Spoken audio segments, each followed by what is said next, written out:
몸으로 갈라디아서 6장 6절 말씀 한 구절만 저희들이 대하도록 하겠습니다.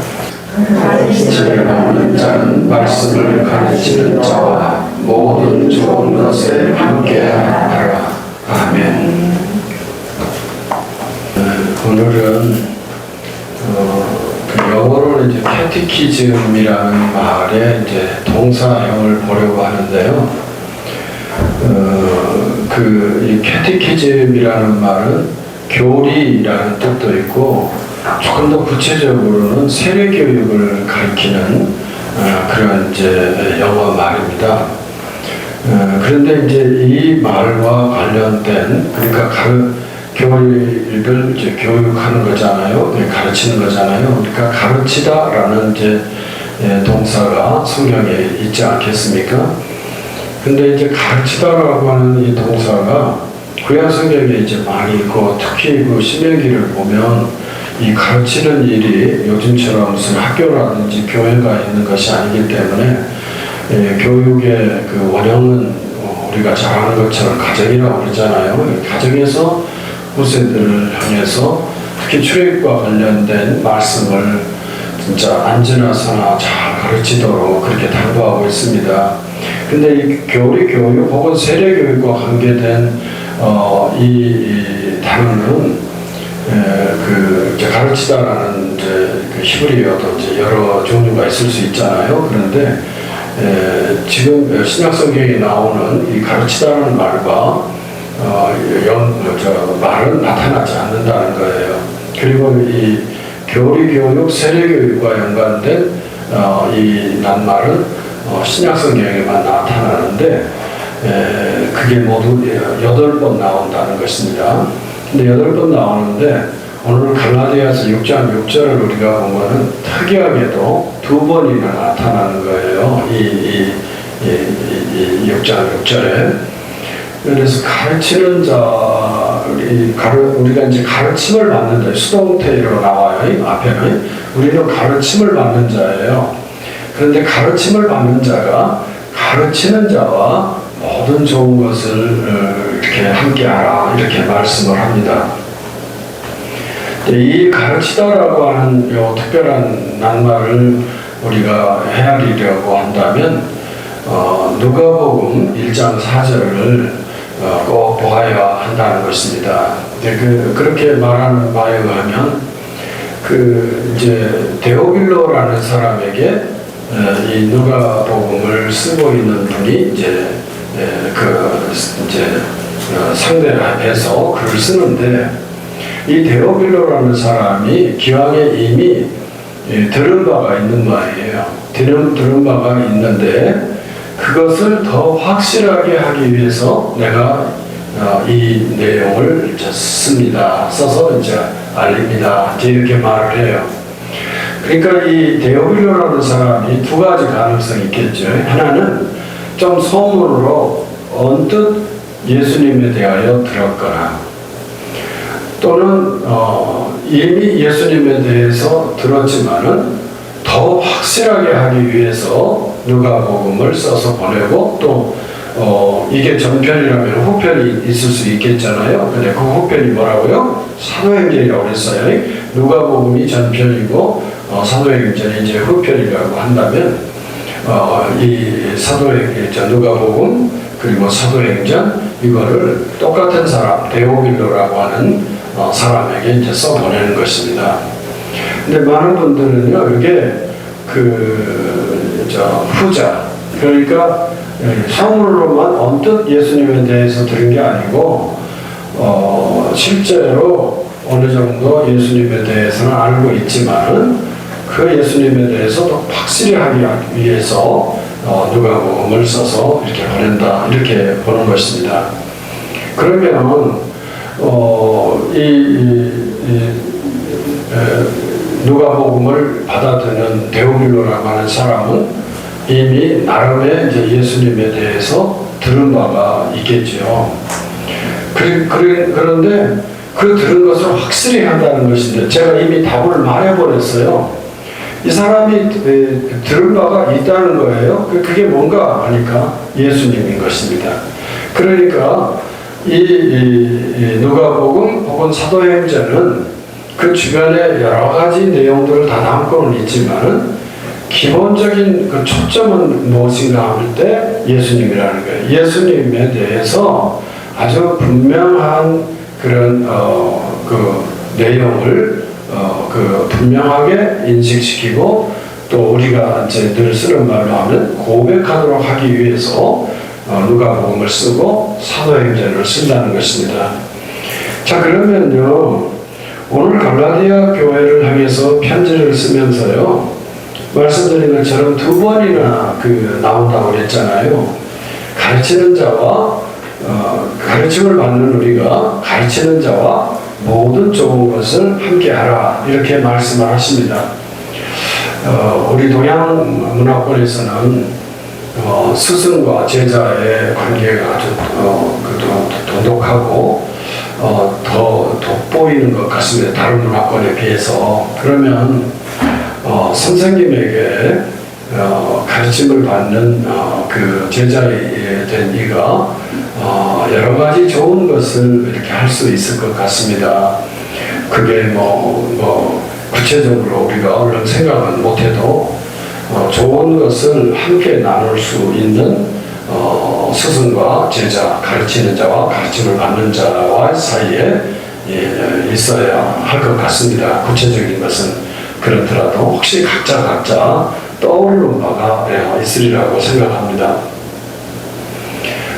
저는 종종 요즘은 좀 덜 보는데 한국인의 밥상이라는 방송 프로그램이 누구의 머리에서 기획됐는지 모르지만은 참 의미 있는 굉장히 음식에 관한 거지만은 인생 다큐다, 이런 생각이 하게 될 때가 있습니다. 이 양반들이 이제는 음식에 대한 기본적인 소개는 전국을 다니면서 어느 정도 했다 싶은지 요즘은 조금 더 이제 어떤 우리 삶과 관계된 인생과 연관된 그런 주제들을 다루는데 그 중에 하나가 재밌었던 게 장로와 사위의 관계였습니다. 장서라고 하나요? 한문으로는 장서 관계. 그러니까 사위는 백년 손님이다, 어렵다는 거죠. 그런데 장로들은 그 어려운 손님들을 위해서 온갖 형태의 정성 어린 장로만이 할 수 있는 혹은 그 집안만이 할 수 있는 음식이 있는 모양인데 그것을 전통적으로 가리켜서 씨암탉이라고 하더라고요. 그래서 그 씨암탉이라는 낱말이 들어가 있는 장서관계인데 그런 테마를 정하고 그렇게 이제 여러 곳에 장모님들 집을 이렇게 순례하고 있었습니다. 진짜 가끔씩 장모님 찾아뵙고 그런 거 얻어먹는 재미도 사위들은 있겠다, 좋겠다, 그런 생각이 들 정도로 아주 푸짐하고 또 그 집만이 지니고 있는 비법이 또 있더라고요. 그렇게 해서 하는데 그 끝부분에 제가 마침 놓쳤던 첫 케이스의 할머니가 이제 다시 나와서 우리 최불안 선생님이 묻죠. 자, 그렇게 이제 좋은 음식을 해서 백년 손님들을 이렇게 접대하는데 그 집은 딸이 6인가 그래요. 그러니까 사위가 6이나 되는 거잖아요. 그런데 누가 더 이쁘냐, 소위 우리식으로 말하면 그렇게 묻는데 그 답이 제가 앞서 표현한 것처럼 인생을 담는 프로그램이다, 이렇게 평가를 할 수 있는 대목이 나오는 것 같았습니다. 그분이 그래요. 사위가 6이나 되니까 또 그들을 귀하게 여기고 이제 정성어린 그 집은 어떤 음식을 차렸는지는 모르겠습니다만은 그 부분을 놓쳤기 때문에요. 그런데 전화를 자주 해주는 사위가 좋다, 그렇게 말을 한 것이었어요. 뜻밖이었어요. 장모님한테 선물을 한다든지 용돈을 듬뿍 안긴다든지 뭐 여러 가지 방식이 있잖아요. 자기 아내한테 잘해서 아내 어떻게 보면 주인인 그 장모님의 마음이 즐거워지도록 한다든지 여러 가지 답이 있을 수 있을 것 같은데요. 뜻밖에도요. 그리고 공교롭게도 그 집안의 사위들은 거의 매일 전화를 하는 것처럼 나오더라니까요. 좀 지금도 말하면서도 믿겨지지 않는데, 아니, 어떻게, 자기 자식도, 매일 전화, 우리 교우들 중에 이제 한두 번은 그런 경우를 있긴 있어요. 예를 들어는, 홍영자 권사님네 막내와 장남은, 캐나다에서 일정한 시간에 매일 이렇게 전화 문화를 드리고, 막내 아들은 퇴근하면서 혼자 있는 어머니에게 전화를 이렇게 드린다 그래요. 그리고 또 한 분이 있네요. 여기 현장에 제가 누구라고 말을 안 하겠는데, 출근하면서 전화하고 저녁에는 어머니가 아들의 안위를 묻는 전화가 매일 주고받아서 그 전화 요금이 전화 요금의 90% 이상을 차지한다. 네. 누군지 짐작하시겠죠? 네. 그러니까 그게 쉬운 일이 아닌데, 그 집, 근데 아마 6시 다 똑같지는 않을 거고, 아마 제가 잘못 들었을 거예요. 특정 사위가 매일 전화를 하는 모양입니다. 아니, 장모로서 관심하는 사위로부터 받는 어떤 관심사가 여러 가지 형태가 있을 터인데, 그 문화를 여쭙는 것보다 더 마음을 이렇게 길을 살려주는 것은 없다는 것이 새삼스럽게 와닿고요. 그거는 참 우리가 실천할 수 있으면 참 좋을 일이구나. 어른들은 무슨 요즘 우리 시대에 뭐처럼 이렇게 무슨 돈이라든지 선물이라든지 이런 것에 소위 흔들리기보다는 부모와 자식의 관계가 매일매일 확인되는 것을 정말 더 좋아하는 것이구나. 그런 걸 새삼스럽게 깨닫게 하는 정말 시골의 할머니신데 그걸 일깨워 주셨습니다. 그래서 아마 재물한 선생님이 좀 짓궂은 생각이 들었던 말이에요. 그리고 사위가 이뻐요. 딸이 이뻐요. 말할 나위 없이 지 자식이 이쁘지요. 그렇게 말을 하더라고요. 그 이야기의 흐름이 재밌었습니다.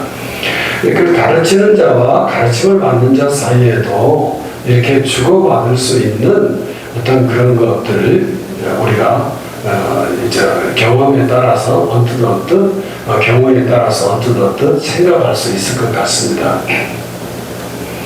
그런데 그리스도 교회 안에서 가르친 자가 있을 수 있겠잖아요. 먼저 믿은 자가 가르칠 자가 될 가능성이 높아요. 특히 초대교회 상황이 그러겠죠. 먼저 믿은 자가 나중에 믿는 자에게 이렇게 나눌 수 있는 좋은 것에 좋은 것들 중에서 가장 좋은 것, 그게 뭘까 싶은데요. 그런 저는 말할 나위 없이 할머니께서 말할 나위 없이라고 이렇게 표현했던 것처럼 흉내낸다면 말할 나위 없이 여러 가지가 있어요. 근데 세속화된 시대에 우리 교회 식구들도 많이 이런 점에서는 흐려졌다고 할 수 있는데요. 원론적으로 말해서 가르치는 자와 가르침을 받는 자가 나눌 수 있는 가장 좋은 것에 좋은 것, 그것은 뭔가 하면 말할 나위 없이 예수님이 되겠습니다. 그러니까 가르침을 지금 누가복음을 기록하고 있는 저자를 누가라고 합시다. 근데 누가 이러니까 누가가 이게 누군지 이렇게 얼른 구분이 안 돼가지고 저도 영어식으로 말하면 누가 영어로는 룩 그래요. 이 룩이라고 하는 사람이 데오빌로라고 하는 사람에게 좋은 것을 전하면서 그것을 또 확실하게 하려는 의도로 가르친다는 거예요. 가르치는데 뭘로 가르쳐요? 문서로 가르친다는 거예요. 그래서 그게 문서가 소위 누가복음이 됐고 사도행전이 됐다고 할 수 있는데요.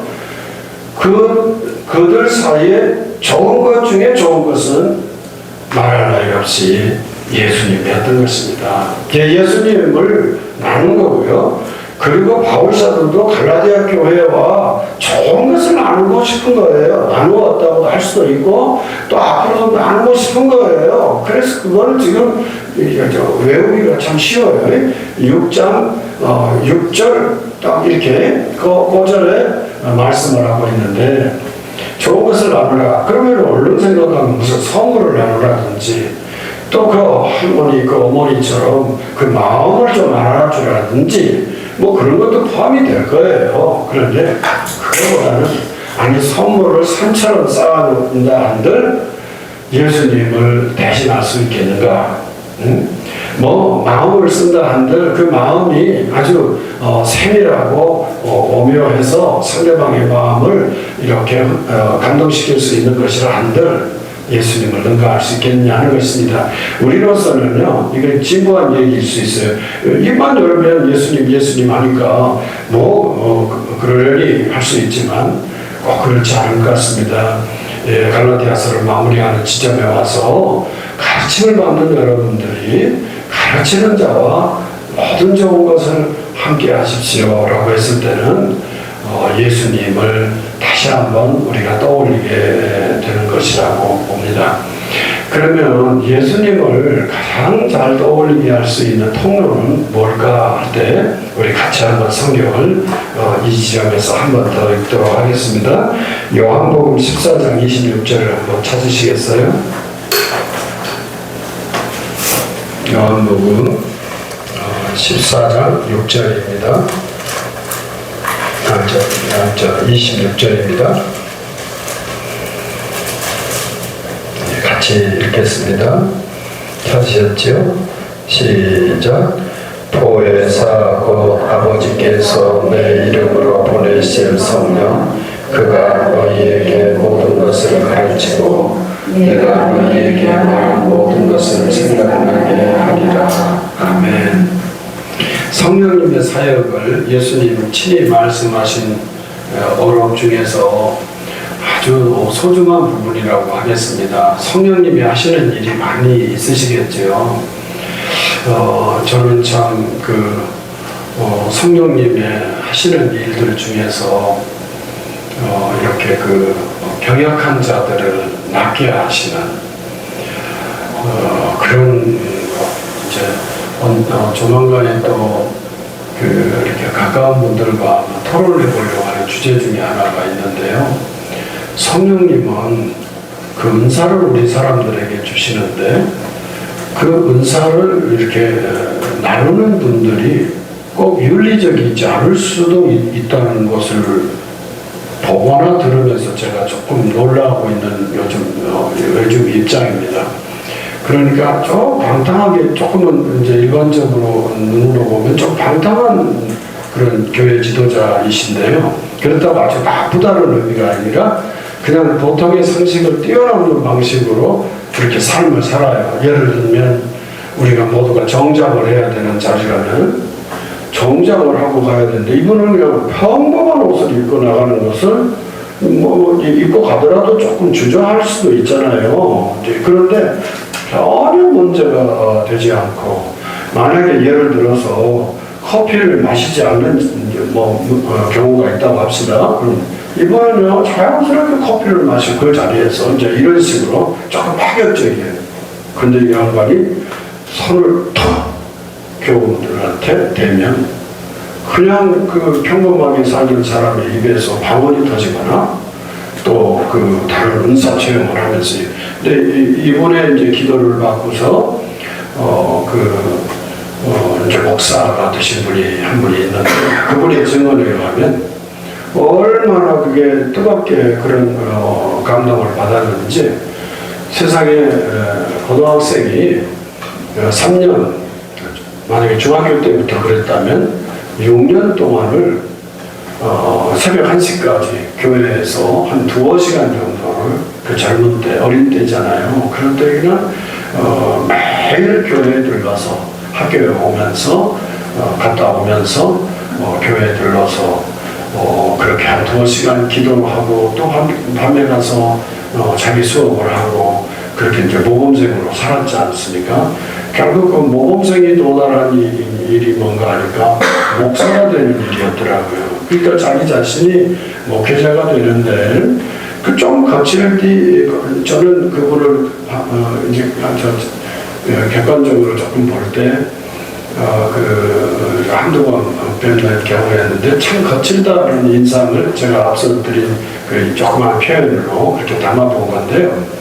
그분에게 그런 성령님의 역사하심은 저로서는 기대할 수 없었어요. 한두 번 본 입장에서는. 그런데 그분에게 그렇게 감추어진 성령님의 역사하심을 이렇게 증언하는 걸 들으면서 성령님은 자유로우신 영이시고 그분이 하시는 일은 사람의 고정관념을 뛰어넘을 수 있구나. 이게 새삼스럽게 생각하게 되었습니다. 그리고 뜻이 맞는 아주 조금 속내를 다 털어놓을 수 있는 그런 분들하고 이 일에 대한 한번 토론 모임을 한번 가져보려고 지금 꿈꾸고 있습니다. 그러니까 이렇게 좀 부러운 영역이에요. 성령님은. 그런데 예수님의 스스로의 증언에 의하면 가장 성령님의 가장 소중한 것은 예수님 자신이라는 거예요. 성령님이 자신을 그래서 부끄러워하시는 수줍음 타시는 성령님 이런 표현이 나오는 건데요. 성령님은 성령님 자신을 드러내려 하지 않으시고 오히려 성령님이 강하게 역사하시면 임하시면 그 사람은 예수님을 더욱 사랑하는 사람으로 바뀐다는 거예요. 이 한국교회가 이 질서를 놓쳐서 한국교회가 오늘날 조금 이렇게 휘청거리는 모습을 보이는 것이 아닌가. 예수님에 집중하면 휘청거릴 일이 없거든요. 근데 그 예수님을 집중할 수 있게 하는 영은 성령님이신데 우리가 성령님을 사모하면서도 다른 면의 성령님을 사모하는 경향 때문에 우리가 예수님을 더 집중하지 못한 것이 아닌가 하는 반성을 하는 것입니다. 성령님, 그러니까 우리가 좋은 것들 많아요. 이렇게 선물도 있고, 마음 씀씀이도 있고, 그게 다 좋은 것들이잖아요.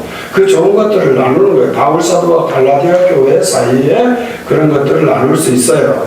근데 바울사도가 기대하는 것은요, 그것들 좋은 건데, 그것보다 더 상위에 좋은 것이 있다는 것이에요. 오늘 이 본문 자체에서는 명시적으로 나오지 않지만 우리가 성경 전체를 감안하면 역시 좋은 것 중에 좋은 것은 예수님이고 그 좋은 것 중에 좋은 것인 예수님을 우리로 하여금 피차에 나누게 하시는 영이 있으신데 그분이 성령님이시다. 그러니까 가르치는 자와 가르침을 받는 자가 좋은 것을 나누려고 한다면 필히 영적인 성령님을 사모하는 영적인 삶을 살아야 합니다. 이렇게 결론적으로 결론을 내릴 수 있겠죠.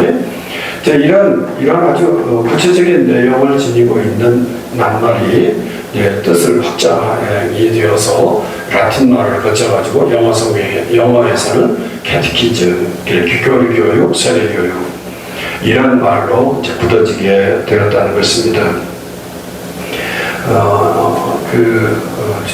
가르치는 자 있을 수 있고요. 가르침을 받는 자가 있을 수 있죠.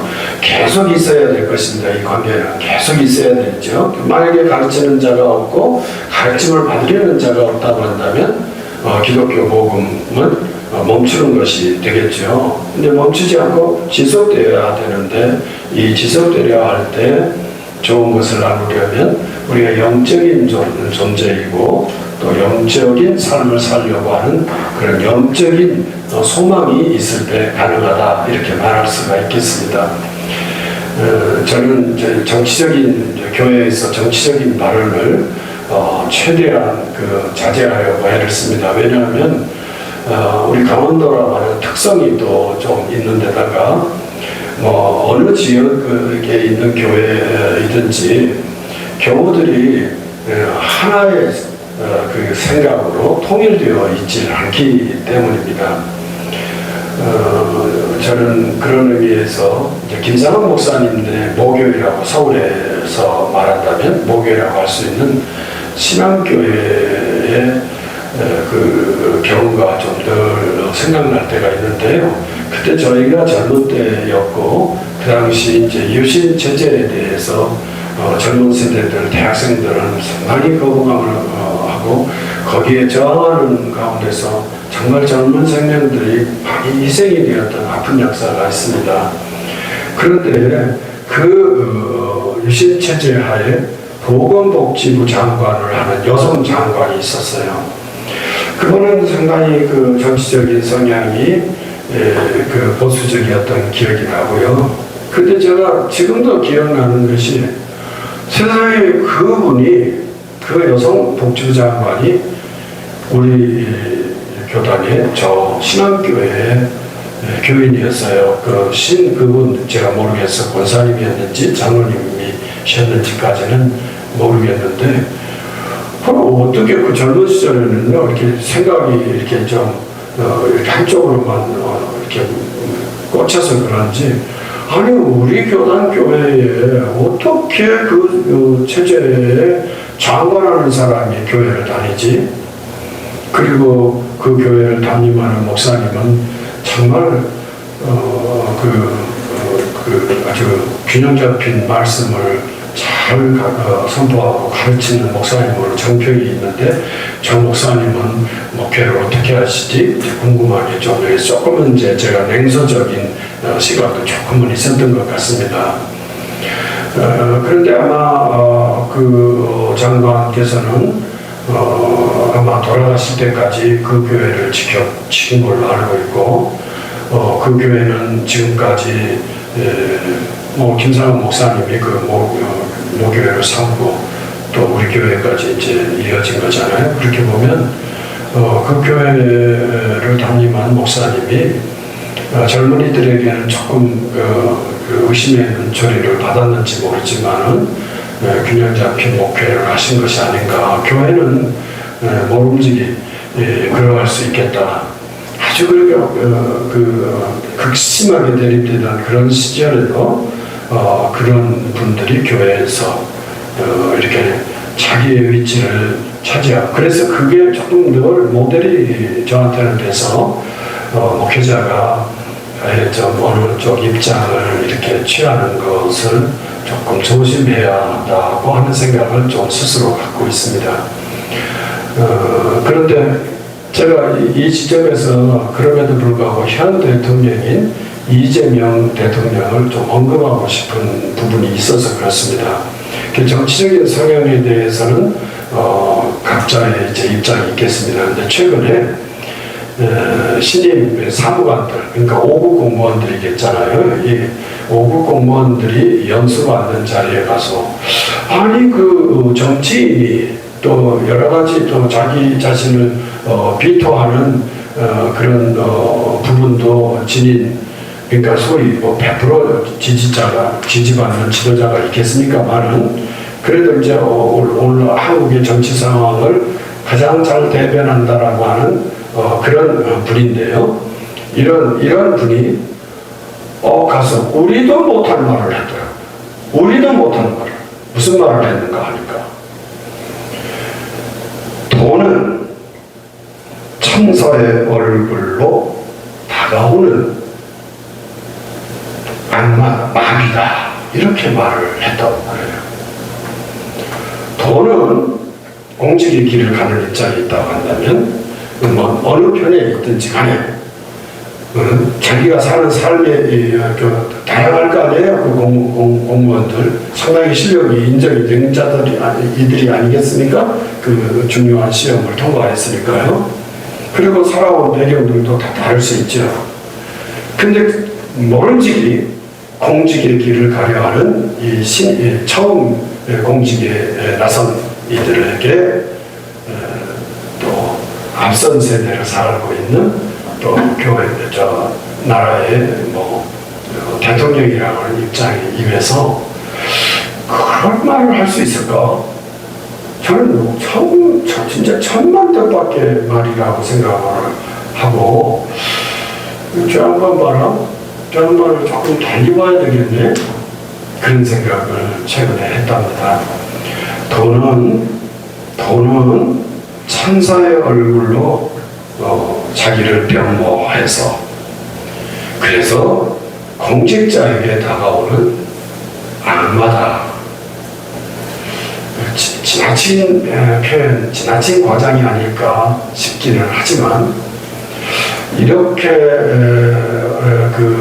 공직을, 이런 자세를 늘 마음에 기억하고 공직을 수행하는 사람이라면 그 사람은 아마도 어떤 분야에서 일을 하든 국민의 공복으로서의 직을 나름대로 수행할 수 있지 않을까, 그런 생각을 했습니다. 우리는요, 성경에서 이와 유사한 그런 가르침을 많이 받고 있잖아요. 그런데 이렇게 분명하게 명시적으로 돈에 대한 시각을 이렇게 말하거나 또 이렇게 생각하지 못하는 것 같습니다. 현대 그리스도인들조차도 말입니다. 돈이라는 것은 많으면 좋고, 돈이라는 것이 없으면 참 꿀리는 것 같은 그런 느낌에서 벗어나지 못하잖아요. 최근에 아마 대하신 목사님 같은데요, 이 목사님이 그야말로 제가 최근에 많이 생각하고 있는 내용의 말씀을 영상으로 볼 수 있었어요. 보고 진짜 깊은 감동을 받고 또 깜짝 놀라기까지 했습니다. 한국교회에 이렇게 말할 수 있는 분이 과연 있을까? 그런데 저도 묵상만 하고 있고, 그걸 어떻게 조리 있게 우리 교우들과 공유할 수 있었으면 어떻게 이게 가능할까, 제 수준에서 어떻게 가능할까 고민하고 있었는데, 그분이 그래요. 기독교인이라고 하는 걸 한마디로 단칼에 말해버리더라고요. 기독교인이라는 것은 이 땅에서 살되고 이 땅에서 사는 것만을 추구하는 존재가 아니다, 그렇게 말해버려요. 그런데요, 교회에서 저부터도요, 이 땅에서 건강하고, 이 땅에서 잘되고, 이 땅에서 승진하고, 이 땅에서 소위도 늘어나고 유명해지고, 이것을 복으로, 복은 복이지요. 그런데 죽음이 다가오면 어떻게 해요, 그럼? 교회에서 부활을 그렇게 부활절을 기념하고 부활을 말하면서도, 그 부활이라는 것은 죽음을 전제하는 거잖아요. 우리는 이 땅에서 존재하다가 어떤 한계 상황의 지점에 도달하게 되고, 그리고 누구 할 것 없이 죽음의 포로가 되는 거예요. 그래서 바울 사도도 뭐라고 그랬어요? 마지막 원수라고 그랬었잖아요. 그런 것인데, 그러니까 그 다음에 그럼 죽음이 끝이냐? 아니라는 것이 기독교인의 고백이에요. 사도신경에 영생을 믿습니다. 과연 우리가 고백하면서 영생을 믿는다라고 고백하는 대로 그렇게 믿는가? 이렇게 저 자신을 돌아볼 때가 요 근래 또 찾아졌어요. 아마 제가 조금 한계를 경험하면서 그랬던 것 같습니다. 그러니까 그분은 아주 간단한 메시지예요. 죽음 이후에 우리의 삶이 또 있음을 믿는 사람, 이게 간단하게 정리된 기독교입니다. 이렇게 말을 하는 거예요. 안 그렇습니까? 만약에 여기에 대해서 아니요, 나는 죽으면 끝이라고 생각합니다 라고 말해버리면 그 사람은 불교인이 되든지, 다시 한번 배워서 노노맹자, 그분들 훌륭해요. 불교 그 내용이 얼마나 깊은지 몰라요. 그렇지만 죽음 이후에 다시 삶을 살아갑니다 라고 하는 말이 유치하게 들릴지 모르고 현대인에게는 더 맞지 않는 말일지라도 그것을 믿는 사람. 왜? 예수님으로 말미암아. 누구를 통하여? 성령 하나님을 통하여. 이걸 믿고 믿어지는 사람이 기독교인이라는. 그렇게 정리하는데, 이야, 이거 봐라. 저도 한두 번씩 우리 교우들과 좀 정리되지 않은 것 같은 표현이긴 했지만은 그렇게 나누려고 애를 썼는데요. 그리고 제 자신의 한계 상황을 경험하면서 야, 그렇구나. 우리가 도덕적인 인간이 되기 위해서 혹은 그 어떤 그 신비한 세계에 대한 어떤 것을 그 불교의 그 나름의 그 철학이 있지 않습니까? 그런 거를 하기 위해서 교회에 와고 또 진짜 그야말로 헌금도 하고 시간도 바치고 봉사도 하고 교회 다니면서 봉사 안 한다고 목사님들 얼마나 가르치는지 몰라요. 저 포함해서 교회 다니면서 건성 다니는 분들 보면 그렇게 싫어요 진짜. 같은 기독교인이라고 하는데 같이 교인이라고 그러는데 교회 다니면서 누구는 열심히 하는데 그냥 다니는 교우들도 있잖아요. 솔직히 미워요. 그런 일들을 그런 걸 저도 했다니까요. 지금도 벗어나지 못한지도 몰라요. 그런데요, 그거 하기 위해서 교회 다니는 게 아니잖아요. 네? 불교인들 중에서 종교적 열심은 우리를 능가해요. 그런데도 우리가 꿀리지 않는 것이 있어요. 나는 그들처럼 정결하게 살지 못하고 나는 그들처럼 열심히 있지 못하지만 내가 꿀리지 않는 것이 있어요. 그건 뭐예요? 예수님이에요. 모든 좋은 것들 좋은 예수님이에요. 그러니까 예수님이 왜 좋아요? 그거는 죽음을 이기신 부활하신 주님. 우리로 하여금 이 땅에서는 좀 부족하게 살았을지라도 소망을 갖게 하잖아요. 우리가 죽은 이후에 그 나라를 설명할 방법이 없으니까 새 하늘, 새 땅, 또 뭐라고요? 새 예루살렘. 우리가 가는 게 아니라 그 나라 오는 거라고 그러잖아요. 그 오는 나라에 새로운 시민으로 살아갈 수 있다는 것. 내가 열심히 해서가 아니에요. 네? 내가 그들처럼 불교 그냥 그만 말해도 아실 거예요. 우리 주변에 타 종교를 믿는 이들 중에서 정말 자기들 삶을 바꾸기 위해서 애쓴 사람 우리보다 더 많을 수 있으면 우리는 인정해야 돼요. 조금 무섭지만 인정해야 돼요. 그런데 우리는 그것이 우리를 결판나게 만드는 게 아니라 좋은 것에 좋은 그 예수님이 우리에게 소망이 되십니다. 우리는 정말 철이 덜나서 그런지 그 가까이 가서도 소욕을 버리지 못하고 그 죽음 가까이 가서도 내 습관을 버리지 못하는 그러면서도 예수 믿는다고 교회에 와 왜 교회에 오지 말라고 해도 와 그냥 그렇게 부족함이 있는데 예수님으로 말미암아 우리는 그 궁극적 소망을 품고 살아갑니다. 이렇게 고백할 수 있도록 그분이 소개하고 있더라고요. 이야 저 한번 봐라. 제가 기억이 잘못됐는지 모르지만 그분의 이름을 소개하고 싶어요. 김형국입니다.